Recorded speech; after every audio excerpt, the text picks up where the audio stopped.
তুমি কি জানো, পৃথিবীর সপ্তম আশ্চর্যের মধ্যে অন্যতম আশ্চর্য আন্দিজ পর্বতে অবস্থিত পেরুর মাচু পিছু হলো এমন এক স্থাপত্যের নিদর্শন যা কিনা প্রকৃতির মধ্যে ক্যামোফ্লেজ হয়ে যেতে পারে।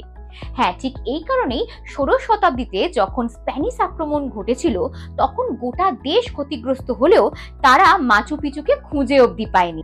শেষমেশ 1911 সালে আমেরিকান এক্সপ্লোরার হিরাম বিংহাম এটি খুঁজে পান আর পৃথিবীর সামনে নিয়ে আসেন।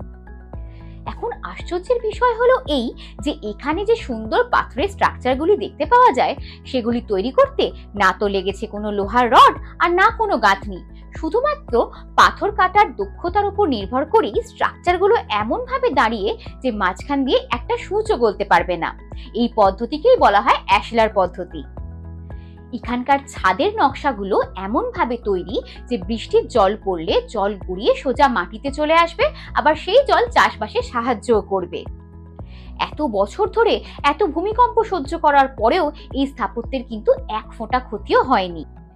আজ থেকে প্রায় আনুমানিক 500 বছরেরও আগে তৈরি এই স্থাপত্যে মানুষের এই রকম প্রযুক্তি জ্ঞান সত্যিই আশ্চর্যের। তবে মাচু পিছুর এই স্থাপত্য তৈরির প্রকৃত কারণ নিয়ে অনেক মতামত চালু আছে। কেউ বলেন এটা ইনকাসদের রাজার সম্পত্তি, আবার কেউ বলেন এটি তাদের ধর্মীয় স্থান। 1983 সালে ইউনেস্কো মাচু পিছুকে ওয়ার্ল্ড হেরিটেজের তকমা দেয় আর 2007 সালে এটি 7 ওয়ান্ডার্স এর লিস্টে অন্তর্ভুক্ত হয়। তোমার সবথেকে বিস্ময়কর কোন 7 ওয়ান্ডার্স কে লাগে আমাদেরকে কমেন্ট করে অবশ্যই জানিও।